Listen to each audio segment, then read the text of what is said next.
India को एक नया स्टार्टअप डेस्टिनेशन मिलने वाला है।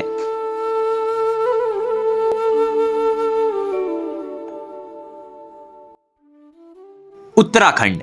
यस, 2022 में ministry of commerce and industry ने यूके को देश का एक स्टार्टअप हब डिक्लेयर कर दिया। लेकिन ऐसा हुआ कैसे, जबकि यूके का नाम 2022 तक टॉप तो छोड़ो, टॉप 10 में भी कहीं नहीं था। सबसे पहले उत्तराखंड, जिसे देवभूमि भी कहा जाता है, इंडिया के हिमालयन रीजन के फुटहिल्स में मौजूद है, जहाँ की population on an average 1 crore है, जो कि इसके एरिया पॉपुलेशन रेशियो को वेल रैशनलाइज्ड रखता है। कुछ समय पहले तो पीएम मोदी ने भी ये कह डाला कि ये दशक यूके का होने वाला है। मेरे प्यारे भाइयों बहनों, ये दशक उत्तराखंड का दशक है।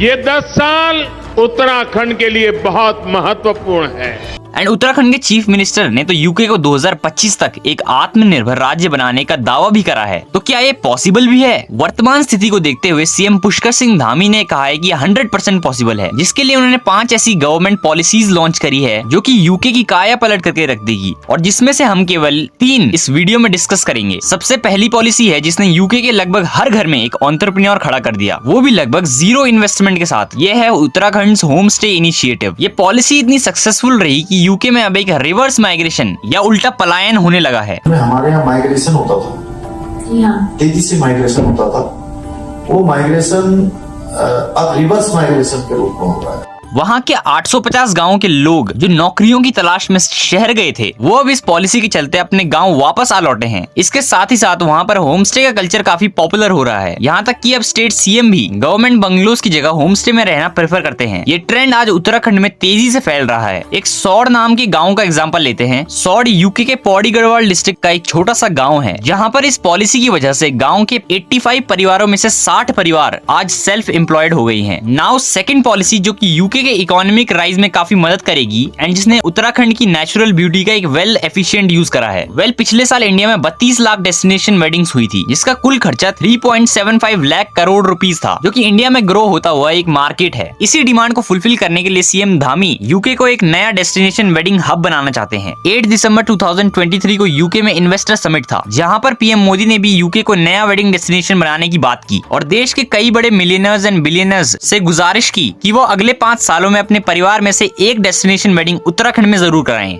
आने वाले 5 साल में आपके परिवार की एक डेस्टिनेशन शादी उत्तराखंड में करिए।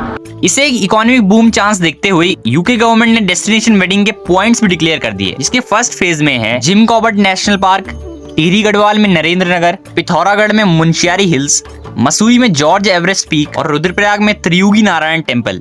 हिंदू धर्म में मान्यता है कि त्रियुगी नारायण टेम्पल में ही भगवान शिव और माता पार्वती का विवाह हुआ था। अब सोचिए दोस्तों, कितने ही कपल्स अपनी शादीशुदा जिंदगी की शुरुआत इस भव्य टेम्पल से कर सकते हैं, और जिससे डेस्टिनेशन वेडिंग यूके में काफी बड़ा मार्केट ग्रैब कर सकता है। एंड नंबर 3 पॉलिसी, क्या आप जानते हैं सिर्फ उत्तराखंड में ही सिर्फ एक ही स्टेट में आप 4 धाम यात्रा कर सकते हैं? 4 धाम यात्रा हिंदूज के लिए कुछ ऐसे ही है जिस प्रकार मुस्लिमों के लिए हज है। एंड हिंदू धर्म में मान्यता है कि एक हिंदू को एटलीस्ट एक बार अपनी जिंदगी में 4 धाम यात्रा करनी चाहिए। लेकिन ओरिजिनली 4 धाम यात्रा आदि शंकराचार्य द्वारा east, west, north and south यानी देश के 4 कॉर्नर्स बद्रीनाथ जो कि उत्तराखंड में है, पुरी जो कि उड़ीसा में है, रामेश्वरम जो कि तमिलनाडु में है एंड द्वारका जो कि गुजरात में है, इन 4 कॉर्नर्स में स्टैब्लिश किया गया था। इस यात्रा में 6000 किलोमीटर से ज्यादा की जर्नी तय करनी होती है, जो कि एक फैमिली जिसमें बच्चे और एल्डर्स हों उन सभी के लिए काफी मुसीबत वाली होती है। और इसलिए यूके में एक छोटा 4 धाम यात्रा किया जाता है, जो कि उतना ही पुण्य का माना जाता है। इस 4 धाम यात्रा में Yamunotri, Gangotri, Kedarnath and Badrinath in temples की यात्रा की जाती है, और ये सभी टेम्पल्स एक ही स्टेट में होने के कारण यूके में 4 धाम यात्रा करना काफी कन्वीनियंट हो जाता है। और इसी वजह से दुनिया भर के कई हिंदूज यहाँ पर आने की तमन्ना होती है। जैसे इसी साल यहाँ पर विश्व भर से 50 लाख यात्री यात्रा करने आए थे, और यही कारण है कि धामी गवर्नमेंट ने केदारनाथ और बद्रीनाथ टेम्पल्स को यात्रियों के लिए और बेहतर बनाने के लिए इन टेम्पल्स के रीडेवलपमेंट मास्टर प्लान पर काम कर रही है, जिससे इन टेम्पल्स के रीडेवलपमेंट प्लान लोकल इकोनॉमी के लिए एक मिरेकल साबित हो सकते हैं। आपका इस बात पर क्या कहना है? क्या ये पॉलिसीज काफी हैं यूके को एक स्टार्टअप हब बनाने के लिए और एक आत्मनिर्भर राज्य बनाने के लिए? अपने जवाब नीचे कमेंट सेक्शन में जरूर लिखें। फिर मिलते हैं किसी और वीडियो में।